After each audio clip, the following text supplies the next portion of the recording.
Assalamualaikum. Salam literasi.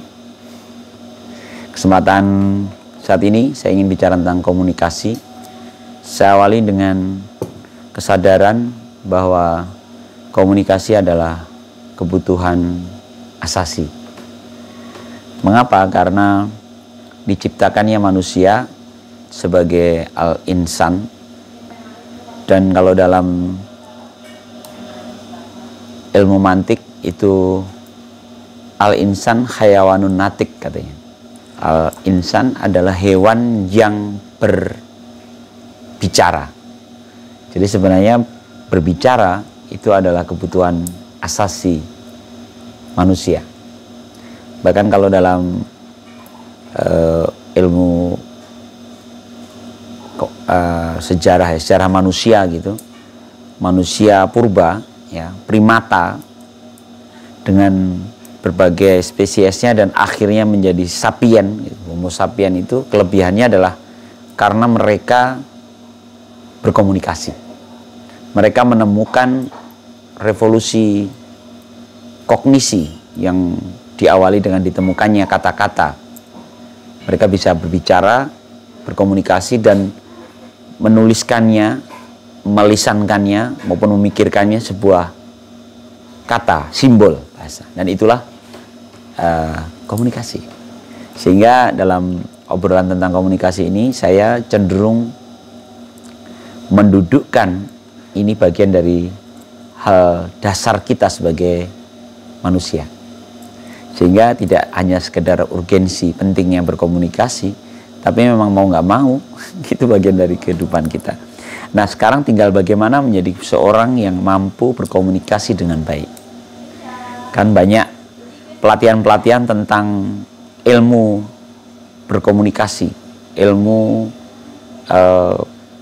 communication skill, interpersonal dan sebagainya ya. Dengan segala teorinya. Teorinya banyak, kayaknya saya tidak perlu menyampaikan. Nanti teman-teman boleh googling tentang teori-teori berkomunikasi. Nanti ada pentingnya bahasa verbal dan non-verbal misalnya. Ternyata prosentasinya lebih banyak non-verbal.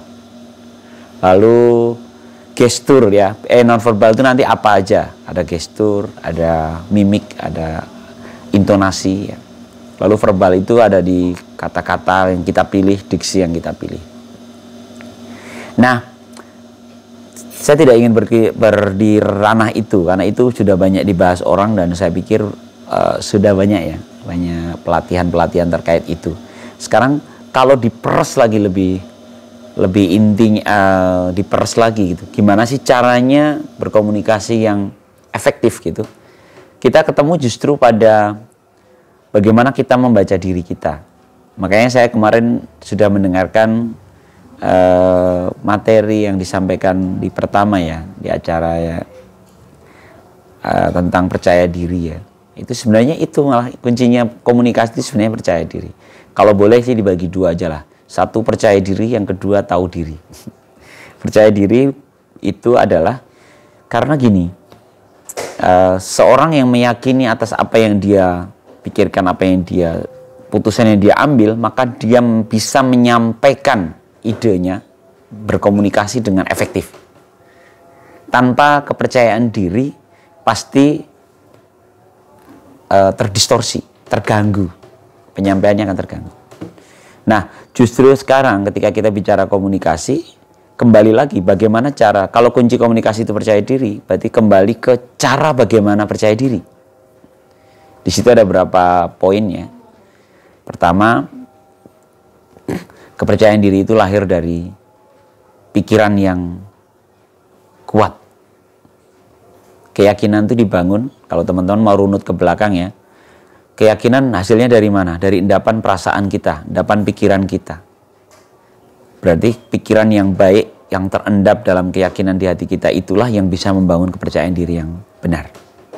Jadi kuncinya tetap di pikiran. Contoh misalnya gini, ketika kita berpikir bahwa kita tidak mampu di bidang ini, maka kita dipaksa harus berbicara tentang itu, tentang bidang itu, ya tentu cara bertutur kita akan tidak meyakinkan, karena memang pikiran kita pun sudah nggak yakin. Sehingga semuanya bermula dari apa yang kita pikirkan. Karena itu tepat ketika ada cerita tentang, walaupun hadisnya doif katanya ya, bagaimana perang yang lebih berat daripada perang itu katanya perang pada diri sendiri gitu ya. Hadisnya kan katanya enggak. Tapi kalau kita bicara tentang pertempuran itu dengan diri sendiri, dan memang kayaknya seperti itu. Selesai dengan diri kita, maka keluar akan ada masalah. Kemudian tahu diri. Apa itu tahu diri? Tahu diri itu adalah mengerti posisi kita. Ketika menjadi pembicara, saya bicara tentang apa, di bagian apa. Ketika saya menjadi moderator, maka saya menyampaikan seberapa kewenangan sebagai moderator, batasannya yang mana. Ketika saya berbicara dari sudut yang setara, maka seperti apa media komunikasi yang kita pilih. Ketika saya bicara kepada seorang yang jauh lebih muda dari kita, maka media apa yang tepat. Ketika bicara dengan orang yang lebih tua, lebih senior, maka seperti apa yang harus kita sampaikan. Itu adalah ada di posisi tahu diri. Seperti kita memiliki GPS gitu, sehingga kita tahu posisi kita ada di mana, dan kita pilih media komunikasi kita sesuai dengan posisi kita ada di mana. Itu tahu diri. Oke, sebagai akhir, kita ada sifat mulia yang dimiliki oleh Nabi yang mestinya juga kita miliki untuk kita semua, adalah kalau di dalam Islam itu ada sidik, amanah, fatonah, dan tabligh. Ya, jujur, dapat memegang amanah, cerdas, dan yang terakhir adalah tabligh, mampu menyampaikan. Nah, seperti apakah cara menyampaikan itu? Nah, itulah komunikasi. Sehingga sifat mulia itu ternyata ditutup dengan kemampuan menyampaikan. Jadi komunikasi bagian dari kemuliaan kita sebagai manusia yang harus kita bekali sehingga kita menjadi manusia yang baik di mata Tuhan kita. Salam literasi, selamat belajar terus menjadi pribadi yang terus tumbuh. Salam literasi. Assalamualaikum warahmatullahi wabarakatuh.